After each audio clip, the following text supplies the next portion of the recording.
اپنی بچی کو دیندار لڑکوں کو دو. لیکن کیوں ہوتا ہے ایسا معلوم ہے؟ کیوں ماں باپ اس نوبت میں کیوں پہنچتے ہیں؟ ہم نے دیکھا ہے بہت سارے لوگوں کو، ہماری بچی خوشحال رہے گی تو اچھا ہے، کھاتے پیتے گھر میں دینا چاہیے، چاہے ناچتے بجاتے اور گناہ کرنے والے کیوں نہ ہو. یاد رکھیں، لڑکی کا شوہر، ہماری بچیوں کا شوہر اگر دیندار ہے، بااخلاق ہے، اللہ کا حق ادا کرتا ہے، اللہ سے ڈرتا ہے، ایسے نوجوان سے بچی کا نکاح کریں، چاہے اس کی کمائی کم ہو یا بھی جاب ڈھونڈ رہا ہو. اگر اس کو جاب نہیں بھی ملے گا، اللہ سے ڈرنے والا ہوگا، نکاح کے بعد محنت کر کے حمالی کر کے بیوی کو لا کے کھلائے گا، ڈرے گا. کیوں؟ اگر میں نے اس کا حق ادا نہیں کیا اللہ پکڑے گا. وہ بچوں کی صحیح تربیت کرے گا، دیندار اگر ہے تو.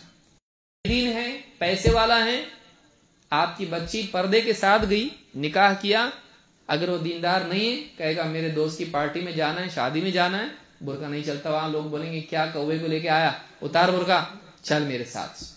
بیٹی کہے گی کیسا؟ اس شادی میں آ جا، آئندہ تیرا کرتے رہنا پڑتا. وہ حرام کام کروائے گا. میں جانتا ہوں ایسے کیسز بھی کہ عورت پردہ کرنا چاہ رہی لیکن لڑکا، نوجوان شوہر دیندار نہیں ہے، وہ بیوی کو پردہ نہیں کرنے کے لیے بولتا ہے. جھگڑے فساد اس کی بنیاد پر ہوتے ہیں، طلاق بھی ہوا اس کی وجہ سے.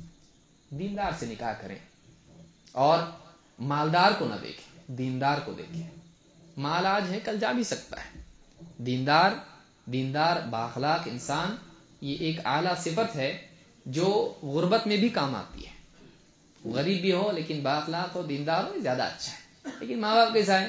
ہماری بچی خوشحال تھی، وہاں جا کے بھی خوشحال رہنا، لہٰذا اچھے گھر میں دینا ضروری ہے.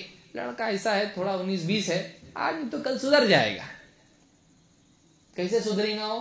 بولے اللہ چاہے تو سب ہو سکتا ہے. اچھا، غریب کو جاب نہیں مل سکتا؟ بولے کیسا ملے گا؟ اللہ چاہے تو سب مل سکتا. یہاں یعنی سوچیے، یہاں دل برابر بولتا اللہ انشاءاللہ سب ہوگا، یہاں نہیں ہوتا انشاءاللہ. یہاں انشاءاللہ تھوڑا والیوم کم ہو جاتا اس کا. کیوں؟ کیونکہ ہمارے دلوں میں دنیا بھری ہوئی ہے. ہم کو دینی اعتبار سے بے دینی کی اتنی فکر نہیں ہے جتنی بھوک اور پیاس کی فکر، جس سے بات میں نے شروع کیا. اصل مسئلہ اس کو ہم سمجھتے ہیں، کاش کہ ہم سمجھتے اصل مسئلہ بے دینی کا ہے. اللہ تعالیٰ ہم کو سمجھتا فرمائے.